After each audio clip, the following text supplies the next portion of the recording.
Salut, c'est Florian de Caracolès. Aujourd'hui, je suis dans le Beaufortin et je vous propose de me suivre sur un trek de 5-6 jours. On va emprunter le GR qui fait le tour du massif. Allez, c'est parti.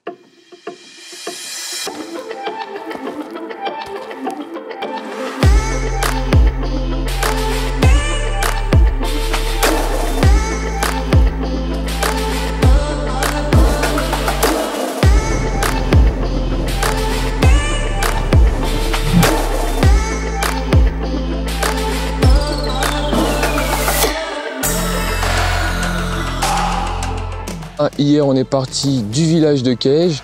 On est monté jusqu'ici, jusqu'au chalet Lemos à 1620 mètres d'altitude. Donc c'est un alpage qui est super joli. Donc dans le chalet Lemos, on peut dormir. Il y a 2 petits couchages, c'est une cabane qui est toute petite. On ne peut pas dormir à plus de 3 parce que vraiment on est serré. Donc nous on a fait le choix de poser les tentes.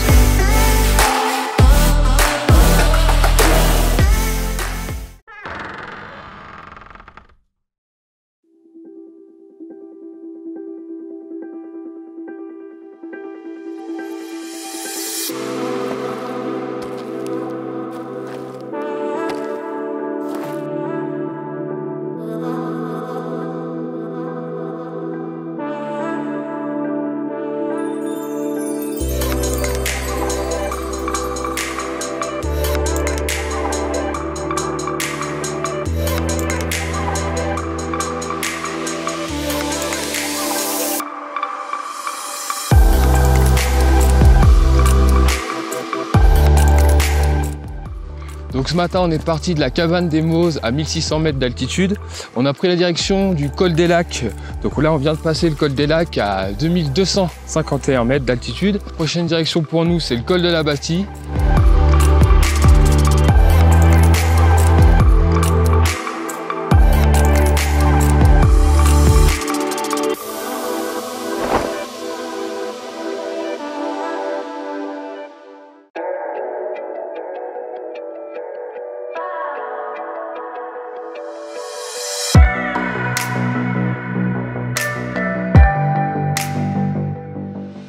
Donc là, on vient de quitter le lieu de bivouac.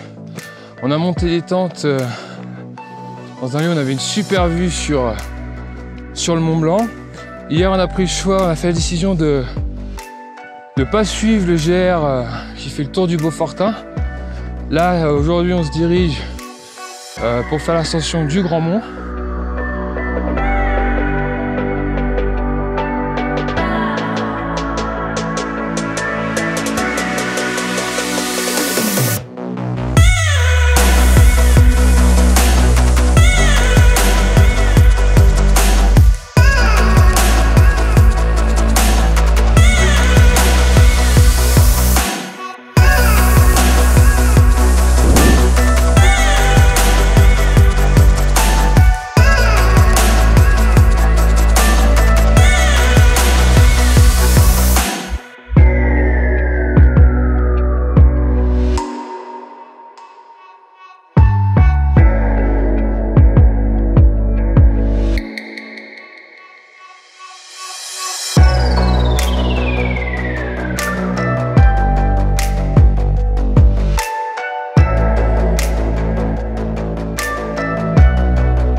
Après la belle descente du Gros Mont, on a décidé de casser la croûte au refuge de l'alpage. Et là, on se dirige vers le lac Saint-Guérin. On va sûrement bivouaquer là-bas.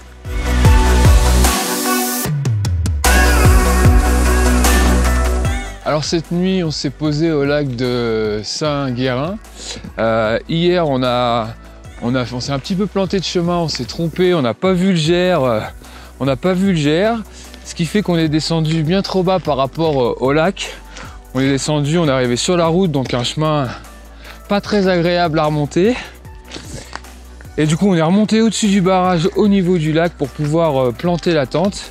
Et là, on se dirige tranquillement du côté de la Pierramenta.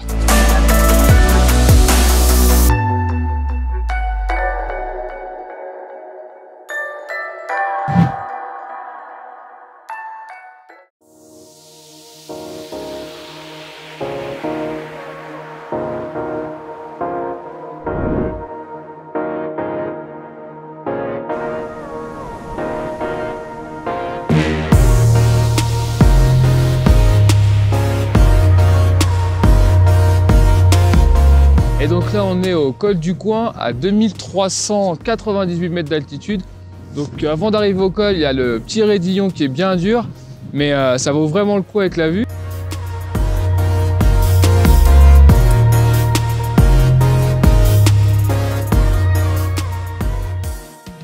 Et donc juste après le col, vous allez trouver un panneau avec écrit le lac d'Amour. Je conseille fortement d'aller faire un saut ici, c'est vraiment un endroit magique.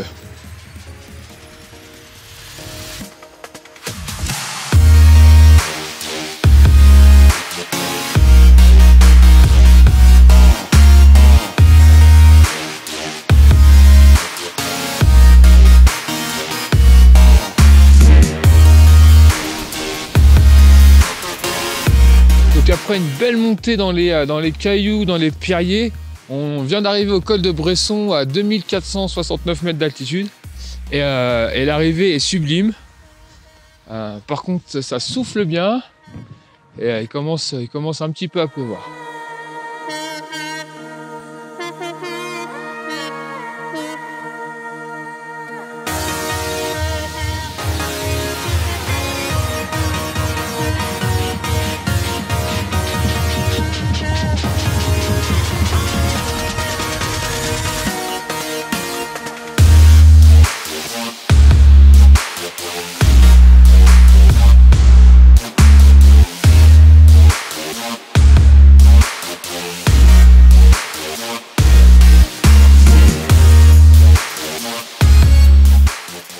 Alors hier on a bivouaqué au refuge du Pressé à 2500 mètres d'altitude.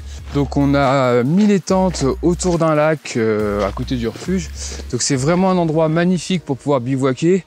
Vous avez vu sur la Pierramenta, il y a les bouquetins qui courent autour de la tente. Donc c'est vraiment un endroit que je recommande, c'est vraiment magique. Là on entame la descente vers Arèche parce que les jours passent et du coup il va falloir rentrer à la maison. Donc on va descendre tranquillement sur 2 jours. Et là il y a des cailloux, je vais me péter la gueule.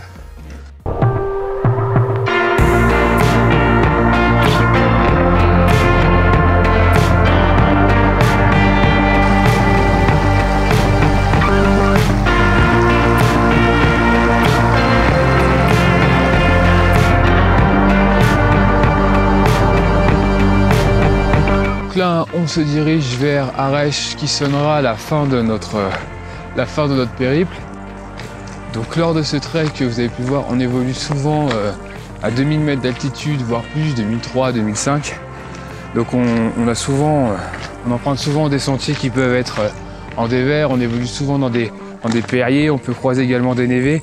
Donc il est indispensable d'avoir des chaussures de montagne, des chaussures de rando de montagne adaptées, ainsi que l'équipement adéquat. Je vous ferai une petite vidéo sur ce qui me semble pour moi nécessaire pour faire ce genre de trek. Pour ce genre de rando, il est également souhaitable d'avoir la carte IGN au 1/25 millième. Je pense que c'est plus que nécessaire. Même si vous n'êtes pas très à l'aise avec la lecture de carte, il est assez facile de se repérer car tous les chemins balisés type GR, PR sont matérialisés sur la carte en rose. Vous trouverez aussi tous les noms des refuges, le nom des cols. Donc je pense que c'est plus que nécessaire d'avoir une carte IGN dans son sac pour ce genre de périple. Il faut également être aussi vigilant aux conditions météo. Donc pour la météo, quand vous captez avec votre téléphone, vous pouvez faire le 3250, vous tombez sur un répondeur et là par massif, vous pouvez voir la météo qu'il va faire. Ou sinon moi j'utilise également une application qui s'appelle Météo Blue, qui est assez complète et généralement ça fonctionne bien aussi. Et n'oubliez pas également pour question de sécurité, de donner votre itinéraire à quelqu'un, voilà, pour partir en toute sécurité. J'espère que la balade vous aura plu et que ça vous aura donné envie d'aller en montagne. D'ici là, ciao et à bientôt.